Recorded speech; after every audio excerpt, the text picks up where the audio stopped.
Welcome back. Over 48 million Americans generously care for their parents, spouses, grandparents, and other loved ones, enabling them to maintain their independence. In New York alone, caregivers provide an astounding $39 billion in unpaid care annually, assisting with medical needs, meals, and more. Many caregivers also bear personal expenses and make sacrifices in their careers, reducing work hours or leaving their jobs to provide care. Joining us to tell us more and provide further insight is the director of AARP New York State, Beth Finkel. Beth, thank you so much for joining me. Thank you so much for having me. So, to start off, 48 million caregivers. Essentially, how does one even assume that role? Well, we all have loved ones or neighbors or people that we care about, and we want to make sure that we follow their wishes, which we know from AARP surveys forever that almost 8 in 10 people want to age in their own homes and communities. And we want to be respectful of that. We want to make sure that they can age with dignity and make the choices they want as they age. So, as loved ones or as good friends and neighbors, we sometimes step up and we become caregivers. And when that happens, can you tell me a little bit about the responsibilities of a family caregiver? What does that entail and what challenges do they face? It really varies. Sometimes it's chore services, sometimes it's bill paying, sometimes it's taking care of their personal needs. Uh, there these activities of daily living have help getting dressed, help with feeding, help with, as I said before, personal needs. There's a variety of things that people need to remain in their own homes. It's kind of like a continuum. And so that's what people provide. And sometimes people don't even realize, you know, how much effort that is and how much pressure it puts on the family caregiver. Yeah, and so in a recent study, as we mentioned, New York caregivers provide about $39 billion in unpaid care. What are some things that make these costs so high? Well, on top of that, they also pay out approximately $7,000 or more out of their pocket yearly to help maintain people in their homes. So it's both the time and the effort, but it's also the financial burden that these caregivers take on and take on willingly with great dedication. And that's why we really have to support them. Because if people can't remain in their homes, they end up having to move into institutional care. And institutional care is the majority of those beds are paid for with Medicaid. And that means taxpayers and the government pay for that care. So we want to avoid that, especially when we know that people want to live in their own homes anyway. Yeah, absolutely. I remember over a decade ago, my mother was a caregiver for her mother, and I just remember her always being out of the house and, never really being home around this time. And there was no support at that time for her specifically. So can you tell me what the AARP believes should be done to support these caregivers? Well, we feel like more attention needs to be paid. We feel that more money needs to go into home and community based care to support these caregivers because, in the end, as I said, it's going to save the state and the whole system much more money. We need to make sure that they are educated on things that can help make their job easier. In New York, we've been working on a caregiver tax credit to allow people to be able to get money that they're laying out up to a certain amount as a tax credit back to them, which is a small way to help support what they're giving of themselves. We also want to make sure that they take care of themselves because there's so much stress on them.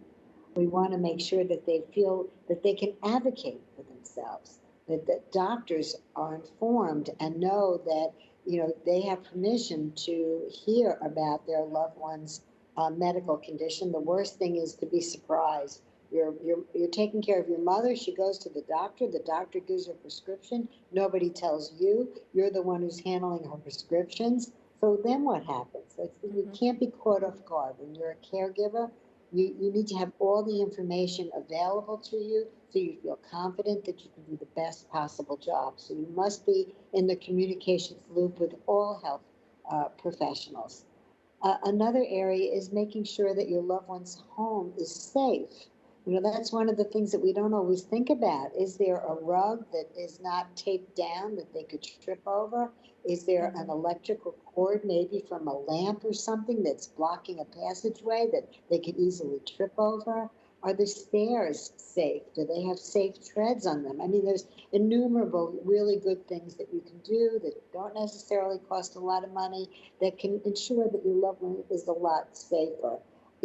People can go to the AARP website and get a lot more information about this too. They can go to aarp.org/caregiving and get all the information that they need about, really how to fortify themselves, but how to make sure that what they're doing is supported. And there's so much great information out there for folks. Absolutely. And with that, I wanted to ask how exactly, may the AARP be going about this to fulfill this goal? Are there any specific programs that a caregiver can join? Are there anything, that they can expect? Well, that's why I suggest they go on that aarp.org/caregiving, because it can give them all the information both at the national level, and you can also see some advocacy pieces that we've been working at the national level. And so, we know that nationally, the White House recently signed an executive order that provides um, for help for caregivers. And we also, in New York, as I said before, we're always fighting for more money to go into home and community-based care, because there's great providers all across New York State. In New York City, all people have to do is call 311, and they can say that they're a family caregiver and get support from the New York City Department for the Aging, which has some great resources also. Last year, AARP advocated to get another $9 million into home and community-based care here in New York State. We need a lot more. We also need more money for the folks who actually end up having to go into respite help or into long-term care. And we've been fighting to get more money in oversight for long-term care ombudsman program. We wanted 15 million this year. That's what we asked for, because that's what would make sure that institutions were inspected properly. People put their loved ones in there expecting a certain quality of care. We only got 2.5 million. So we're going to come back out next year and try to up that number again, because we all know what happened during COVID when 15,000 people died in nursing homes in New York State. We can never let that happen again. Yeah, and I mean, you're at 2.5 million now, but it is only up from here. And so, with that, I want to ask you, what are some steps that caregivers can take now to empower themselves and their loved ones? Well, it's what I mentioned before. First of all, cut yourself some slack. Be forgiving of yourself. That's number one. We all try to do the very best we can do. Educate yourself, which again, go to aarp.org/caregiving. Make sure that healthcare professionals know that you need to be kept in the loop, and sometimes you need to fill out some forms, or the patient needs to make sure that you can get the information that you need and that you're going to get it in a timely manner. And finally, what I was saying before about making sure that your loved one's home is safe from any dangerous things that could be there, like as I mentioned before, taping down rugs, making sure that lighting is good throughout the house. Mhm. Very often people don't put on lights because they want to save money on electricity. But if you can't really see where you're going, you could easily trip over something or bang into something, and that's the last thing that we want. So again, there are a myriad of things that people can do, many, very many that are low cost or no cost. Uh, Put a higher wattage bulb in the lamps. I mean, really simple things that can make sure that a loved one is safer. Absolutely. And I really like that first piece of advice that you gave is cut yourself some slack. It is important as a Mm-hmm. caregiver to give yourself grace because you're not necessarily a healthcare professional, but you are stepping up and helping a family member, and that is, the most important thing here. And And, so, I'm sorry, I just want to go back to what you said about your mother and how she was taking care of your grandmother and taking care of you. And, that there's so many people out there in that sandwich generation who are going through that right now or who will go through that. So, that's something really important that we have to think about and understand the pressures that these family members are under.